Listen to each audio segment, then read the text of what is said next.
Let not my readers suppose that we stopped our labor and went up trying to win the faculty of abrac, drawing magic circles, or soothsaying, to the neglect of all kinds of business. We never during our lives suffered one important interest to swallow up every other obligation. Lucy Mack Smith.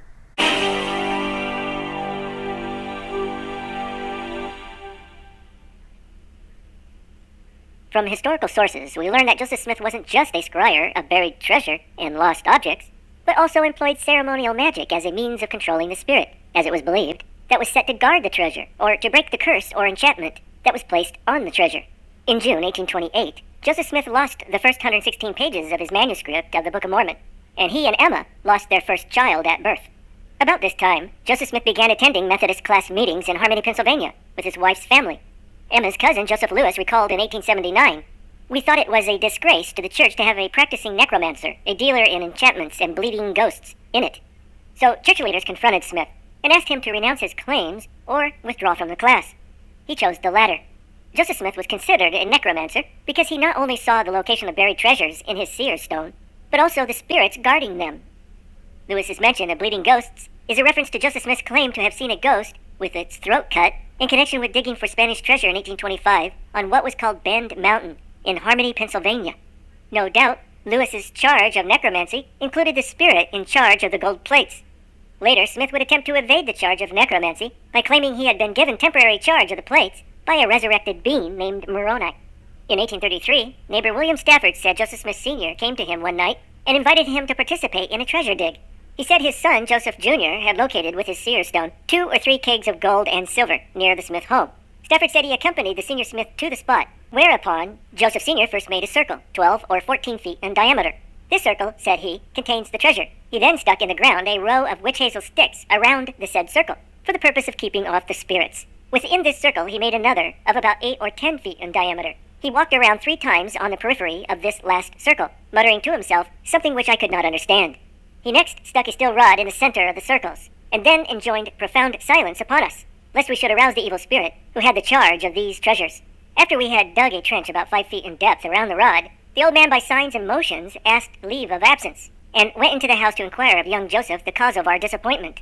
He soon returned and said that Joseph had remained all this time in the house, looking in his stone and watching the motion of the evil spirit, that he saw the spirit come up to the ring, and as soon as it beheld the cone, which we had formed around the rod, it caused the money to sink. We then went into the house, and the old man observed that we had made a mistake in the commencement of the operation. If it had not been for that, said he, we should have got the money. Stafford's account follows well-known occult practice of drawing magic circles around the treasure, like this woodcut from a 1532 German work showing 4 men standing in a magic circle, one holding a magic book, one holding a sword, one holding the lantern, and one digging, while a menacing demon stands at the edge of the circle. There are many examples of magic circles being used for treasure digging, for protection against evil spirits, for calling forth the spirits of the departed, or for invocating good spirits or angels. This engraving depicts the famed 16th century astrologer John Dee and his co-occultist and scryer Edward Kelly, standing in a magic circle in a church cemetery while invoking the spirit of a deceased woman. This copperplate engraving was created about 1790 and appeared in Ebenezer Sibley's New and Complete Illustration of Occult Sciences. I obtained this one from the 1807 edition. A similar image appeared in an 1825 book titled The Astrologer of the 19th Century, written by Robert Cross Smith under the pseudonym of Raphael. There are several other images in the same book depicting magic circles. This one shows the necromancer within his protective circle, invocating the spirit of a woman. 2 other images show circles for raising the spirits, known as Oberian and Egan. Yet another illustration shows a talismanic circle for destroying all kinds of venomous or troublesome insects or reptiles. So, this summer, forget about insect spray and instead, just draw this magic circle around your picnic table, and you should be just fine. Closer to Joseph Smith's time and place is Silas Hamilton's 1780s notes of the locations of mines and buried treasures in Whittingham, Vermont, which includes instructions for making a magic circle. Take 9 steel rods about 10 or 12 inches in length, sharp or piked to pierce into the earth, and let them be besmeared with fresh blood from a hen, mixed with hog dung. Then make 2 circles around the hid treasure. One of said circles, a little larger in circumference than the hid treasure, lays in the earth. The other circle some larger still. And as the hid treasure is wont to move to the north or south, east or west, place your rods, as is described, on the other side of this leaf. Historical sources also report the importance of astrology in connection with the Smith's money-digging operations. William Stafford said Joseph Smith Sr. and Jr. claimed at certain times these treasures could be obtained very easily. At others, the obtaining of them was difficult. The facility of approaching them depended in a great measure on the state of the moon. New moon and Good Friday, I believe, were regarded as the most favorable times for obtaining these treasures. Again, Stafford's account is consistent with what was practiced by money diggers generally. As early as 1729, Benjamin Franklin wrote, "The astrologers with whom the country swarms at this time are often consulted about the critical times for digging, the methods of laying the spirit, and the like whimsies, which renders them very necessary to and very much caressed by the poor deluded money hunters." Given testimony such as William Stafford's, we should not be surprised when we find artifacts associated with ceremonial magic and astrology handed down through members of the Smith family. The first artifacts to discuss are these 3 magic parchments, 2 of which fold into fourths and fit into this 4-inch by 4-inch leather pouch. These artifacts, along with a ceremonial dagger, were handed down among Hiram Smith's descendants. Since Hiram was not associated with treasure digging, it is likely that he inherited them from his father after his death in 1840, or possibly earlier from his older brother Alvin, who died in 1823. Alvin was known to have participated with Willard Chase in digging for treasure in association with Walters the magician. Hiram's descendants were also in possession of Alvin's lap desk. However, as I will discuss later, the probable dating of the Holiness to the Lord parchment would exclude Alvin. The provenance of these artifacts apparently followed the patriarchal line of the Smith family. They were in possession of Patriarch Eldred G. Smith when they were photographed in the 1980s prior to being published in D. Michael Quinn's 1987 Early Mormonism and the Magic World View. The parchments and dagger are now located in the LDS Church History Library in Salt Lake City. The leather pouch is worn by the magician around the neck and rests on the chest. Here is a similar bag referenced by Quinn, published in a German book in 1927, where it is referred to as an amulet bag and dates to the 18th or 19th century. These bags, which are also called talisman bags, conjure bags, charm bags, medicine bags, gris or mojo bags, and spell sachets, have existed since ancient times in many cultures and are still in use today. They can contain various items, including texts, herbs, minerals, or special stones. This last item reminding us of the recently released photos of Joseph Smith's seer stone and leather bag. The contents often are meaningful to the wearer and can be made to serve various purposes, such as warding off evil, protecting against disease and ensuring good health, promoting wealth and prosperity, and aiding in contacting spirits, both good and evil. These parchments are often referred to as laymen, or the Latin pronunciation, lawman or lamen. Layman in Latin means plate, and is used in this instance because magic laymens, according to Francis Barrett's 1801 book, The Magus, one of the primary sources for the study of ceremonial magic, can be made of metal, wax, or pure white paper with convenient colors. As mentioned, laymens are meant to be worn by the magician on the chest, like a breastplate, as this 1726 engraving by William Hogarth shows. 17th century occultist Ebenezer Sibley said that the magician's attire should include the 2 seals of the earth drawn correctly upon virgin parchment and affixed to the breast of his outer vestment.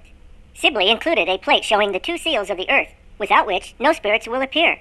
As we shall see, the Smith parchments were made primarily for protection against evil spirits, although Joseph Smith was known to have seen and sometimes communed with guardian spirits, including the one in charge of the gold plates. Recall William Stafford's account of Joseph Smith looking in his stone and watching the motions of the evil spirit. Laymen have been described as a sort of coat of arms that expresses the character and powers of the wearer. They can also be designed to aid in a specific goal. During the early 19th century, an English herbal doctor and magician named John Parkins produced hundreds of his holy consecrated laymens, which he created according to requests received by mail. In 1819, he published a book called The Book of Miracles, filled with testimonials of the efficacy of his laymens, which he introduced with the following words. The instrument by which all these miracles hereinafter mentioned have been performed is an article which we have daily on sale, called, for distinction's sake, our holy consecrated laymens. These never-failing, holy consecrated laymens, etc., are here made to do and perform any lawful subject, matter, or thing whatsoever that is found to be agreeable to and consistent with the will of God, and are indeed a most valuable treasure, seeing that they totally prevent ruin, want, poverty, distress, bankruptcy, rapes, disappointments in love, all unhappy marriages, robberies, murders, suicides, with the best method to apprehend and punish all thieves, robbers, and swindlers of every description, and, in short, will give you whatever you may hope, wish for, and desire, agreeable to the will of heaven, at all times, and in all places whatsoever. Others, in the same area of Little Gonerby, Gratham, England, like John Worsdale, soon followed Perkins in the mass production of laymens, which some have called retail fortune-telling. Luman Walters was apparently the American version of Parkins. Walters, like Parkins, was a fortune-teller and herbal doctor from Sodus. In the early 1820s, he was hired by Willard Chase and Alvin Smith to locate buried treasure on the Saunders property and charged them $7. Decades later, Walters was still operating about 20 miles away in Gorham when Dietrich Willers Jr. of Fayette, New York, wrote, "Fortune tellers are consulted as to the future. Many in this neighborhood, where they wish to find anything which is lost, or pry into the hidden mysteries, will consult Dr. Walters. If the laymen were not created by the Smiths, perhaps someone like Walters could have made them for a fee." Although Quinn reported that he could not match the handwriting on the parchments to Walters, or any of the Smith family. I will now turn to an overview of the 3 Smith parchments. The first 2 are laymen's, but the third is an amulet for protection against evil spirits that is folded into a small packet and placed above the door frame. The ink is faded due to an attempt to clean soot off of it, but it's still readable. Here is a reconstruction by Mark Elwood, author of the illustrated novel about Joseph Smith's money-digging years, called The Glass Looker. The circle is a magic symbol for warding off evil spirits, but the writing that winds around it is a quote from Numbers chapter 6, followed by phrases that praise God, including Jehovah, Jehovah, Jehovah, and Amen, Amen, and Amen. The parchment in the middle is known as the St. Peter Bind Them layman. This layman, for personal protection, is divided into fourths by 5 magic symbols with writing in each of the 4 quadrants, some of which also comes from Numbers chapter 6. The back also contains a magic symbol, with writing in each of the 4 corners. The last parchment is the most detailed and ornamented, with gold, black, and red ink. It is often referred to as the Holiness to the Lord layman, because that phrase is written on 3 of the edges of the parchment.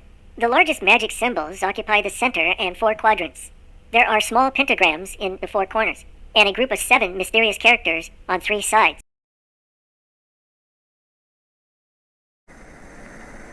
John Dee, Dr. John Dee, is the creator of Enochian magic.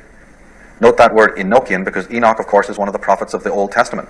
But the word Enoch also means the inner eye, or the initiated ones. So Enochian magic is nothing more than the magic of the high ones, the magic of the initiated ones. During the course of what became known as the angelic conversations, 70 different spirits would appear to Kelly.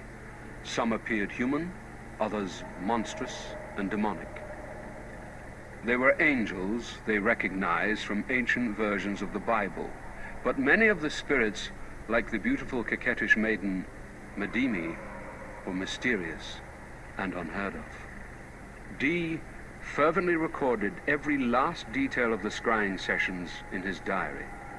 Dee was working in a world where it wasn't magic that he was doing, it was a science of angels. This is somebody approaching this unearthly territory with incredible scientific method.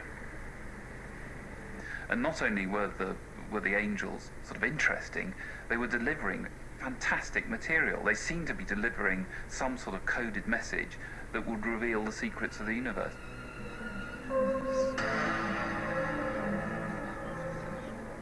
Dee was now convinced that he was close to fulfilling his ultimate ambition, and the angelic conversations took over his life and work. Mortlake would never be the same again. Dee's young wife, Jane, detested Kelly. She believed that he was evil and that the angelic conversations would lead them to ruin. Angel magic's an odd one. It is, despite wearing these ostentatious trappings of piety, at core black magic. In some ways, it's difficult to think of anything more blasphemous than trying to get the angels of the Lord to do your bidding. And the angelic messages were delivered with even greater intensity. It seemed to Dee that his unshakable faith in the angels was about to be rewarded. They are told that there's something, a powerful message is going to be dictated to them. The first angel begins to talk to them about a lost book of Enoch, which is the language of the angels, the original language spoken by Adam before the fall. The angel told us, "I will open to thee the secrets of nature and the riches of the world, many thousand secrets in which you are still yet but children." Letter by letter, the dictation of the Enochian language began. After months of scrying and hundreds of hours looking into the crystal ball, the angels revealed what appeared to be a completely new language. To suppose that this is an invented language, invented by Kelly, you would have to suppose that Kelly was some sort of creative and linguistic genius who was able to spontaneously invent a functional working language complete with grammar and vocabulary, and not only invent it, but invent it backwards.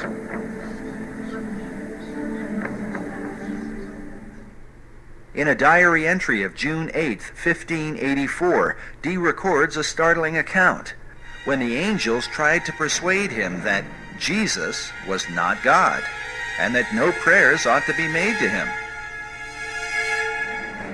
They further claimed that sin did not really exist and that man's soul simply moves from one body to another, in what sounds like reincarnation. Upon hearing this, Kelly was apparently distraught and believed they had contacted evil spirits. Nevertheless, the angels provided Dr. Dee with gifts of knowledge. Dee was the first to apply Euclidean geometry to navigation. He built the instruments for and trained the first-rate navigators. He is credited with coining the word Britannia, or Britain, and his influence laid the foundation for what would become the British Empire. He made his own maps and is said to have charted the northeast and northwest passages in his attempts to increase the wealth of England by gaining access to the New World. His knowledge of navigation helped spearhead England's great age of exploration and discovery. He even coined the expression, the British Empire. He provided the clearinghouse at Mortlake for all the latest navigational information, which formed the basis of the great age of exploration for English mariners across the Atlantic to the New World. When the new queen took the throne, it marked the beginning of an unprecedented era in English history. During this time, the language of the New World would be transformed, ancient knowledge would unfold, and the course of the philosophic empire would be established. The modern world would be changed forever, largely because of Queen Elizabeth I. Slavery was a powerful engine that drove the British economy. It allowed Britain's slave owners to amass extraordinary personal wealth. Few people know that John Dee was the original Agent 007 in Her Majesty's Secret Service. And if you study the symbol for MI5, you'll notice that it has a triangular pyramidical shape with the crown of the queen, and it has a eye, the Enochian eye, at the northern apex. Ian Fleming got the idea for his designation 007 for James Bond from the fact that that was how John Dee would sign his correspondence when he was overseas working as a spy for Queen Elizabeth. He would always sign his name 007. And that's where the concept came in for James Bond. Because James Bond was originally intended to be kind of a modern-day Dr. John Dee. The opening and closing ceremonies for the 2012 Olympics in London were extremely significant to the occult world. Queen Elizabeth II and Daniel Craig came together to pay homage to the founders of the Rosicrucian and Freemason orders. And when John Dee used to go on occasion to visit the royal houses of other countries, and when he'd write back to his mistress, she who must be obeyed, Elizabeth I, he'd always sign at the bottom of his documents 007. That was the sigil of the head of the MI5 of those days. And of course, that is later picked up in the stories of Ian Fleming. So the 007, the original, way back at the time of the Tudor dynasty, was Sir John Dee, master occultist. John Dee was one of the most brilliant thinkers of the 16th century. Dee became a key figure in the Elizabethan court and one of Queen Elizabeth's most trusted advisors. A true Renaissance man, he was at the forefront of scientific and philosophical thought in one of the great ages of learning and discovery. But all this was not enough. In his insatiable quest for knowledge, Dee strayed into the forbidden world of the occult. I seek the treasure of heavenly wisdom and knowledge.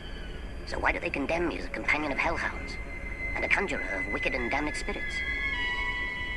He was trying to find the very essence of life. He was trying to find the secrets of the universe. Angel magic.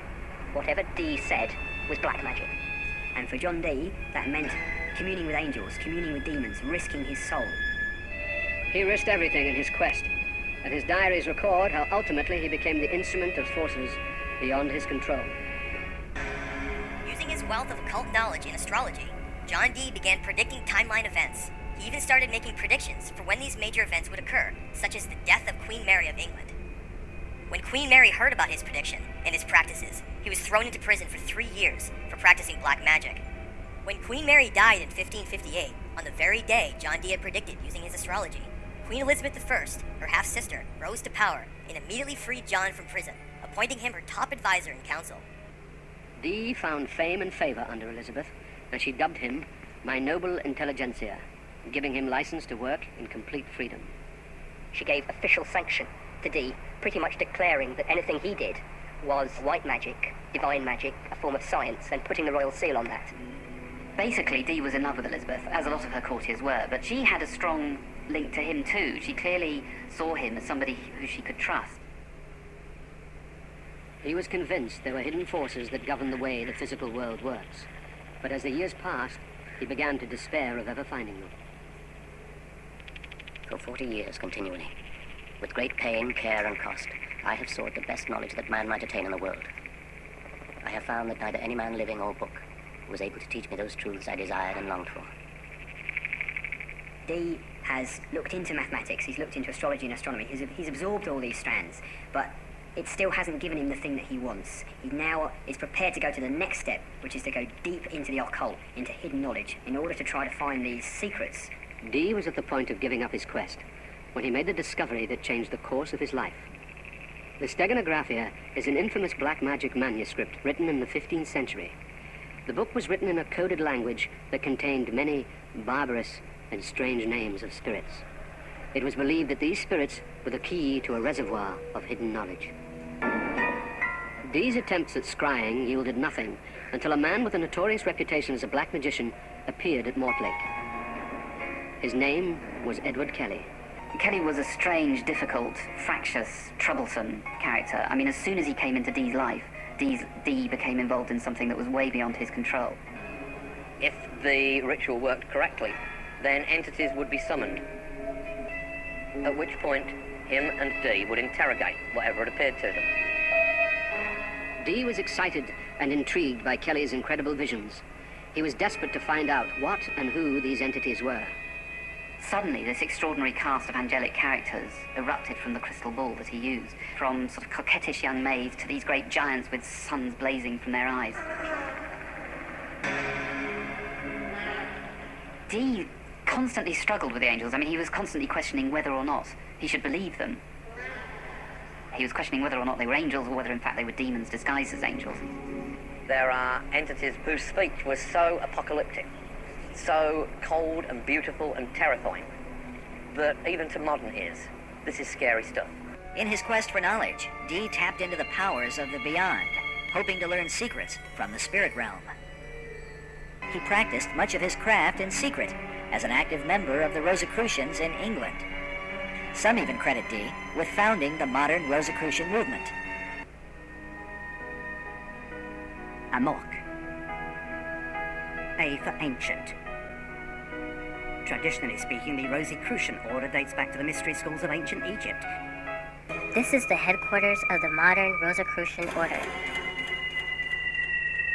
The Rosicrucian order, with its modern headquarters in San Jose, California, has for centuries been linked to Freemasonry. Rosicrucian orders within the Masons and the Illuminati. Well, you have to understand that Freemasonry is simply the modern-day manifestation of the ancient mystery religions. The ideas of Masonry have been around literally for thousands of years. And, of course, Rosicrucianism was simply a forerunner of modern-day Masonry.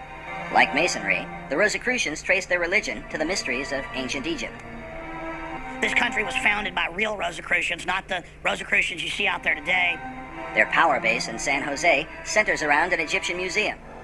When one follows the Rosicrucian trail, John Dee was a very, very key influence in historical Rosicrucians, and some say even the founder of it, the first president of it. There are chapters of the Rosicrucians studying every place across America where they recruit people into the Rosicrucian order. People have no idea that these people are even here. Nevertheless, the Rosicrucians are said to be the first of the secret orders to have opened a door in the New World. The very first that we know of occult beachhead in America was Rosicrucian. To visit the Ephrata Cloister, it's called, in Ephrata, Pennsylvania. And it's where the original Rosicrucian community built its headquarters, right on the east coast of the United States. And that was in the 1600s. Now, Sir John Dee worked closely with his confederates all over the globe. They employed the fraternity structure to ensure that only the chosen would be exposed to the real occult history of the world and to their role as the future leaders and thinkers, overworld and underworld figures, educated and funded to adroitly lead the rest of mankind down whatever roads became necessary. In the tarot cards, for instance, the devil card is number 15. What they wanted has had the severest consequences for the future of mankind. The macrobes basically told him that what they wanted was blood. Blood has some very specific occult properties, and that's what the macrobes wanted. And John Dee, his reply was, how much do you want, and when do you want it? Whatever it takes. This thing is already going to take us hundreds of years. Whatever you need for that information, you will get it. And so John Dee literally put the whole of the human race up in a great black magic mass, a great rite to his overlords, the oversouls that were asking him for payment, literally, in blood.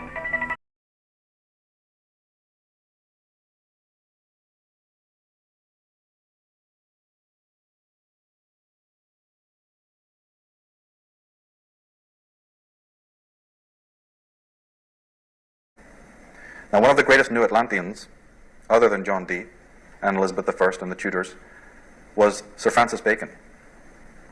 A Knight Templar, a major occultist, Sir Francis Bacon was appointed Solicitor General and Chief Advisor to the British Crown on June 25, 1607. He conceived the idea of reactivating various secret societies, and in 1580 he founded the secret Rose Cross Literary Society and the Lodge of Free and Accepted Speculative Masons. Bacon is said to have been introduced to the 33rd degree system into Masonry from the original Templar 9 degrees. So Bacon introduced the 33rd degree system into Freemasonry. For 1 year, he had in his possession the first English translations of the Bible. In fact, he was the first major editor of what would become the King James Bible. He also added secret information into the Bible, which was not there before. And William T. Smedley, who is a biographer of Francis Bacon, said, "It will eventually be proved that the whole structure of the authorized Bible was Francis Bacon's. He was an ardent student, not only of the Bible, but also of early manuscripts." So Francis Bacon was yet another one of the great thinkers and intelligences that was put onto the problem of the Stargate. He was directly working for the Tudor dynasty. In Talisman, by Graham Hancock and Robert McVall, they write, Bacon was a passionate exponent of Britain's colonialization and development of its recently acquired North American territory of Virginia. In 1606, the so-called Virginia Company, there's that word again, Virginia Company was granted a royal charter by James I, which allowed it virtually unlimited power of government in the colony. Bacon had been instrumental in the creation of the charter. Bearing this in mind, it is not surprising that in New Atlantis, Bacon refers to Benasalem as the Virgin of the world. That's right. Francis Bacon wrote 2 very important books that all scientists know. The first one was called The New Atlantis, and the other, The Nouveau Organum, the New Organism. The New Organism and The New Atlantis.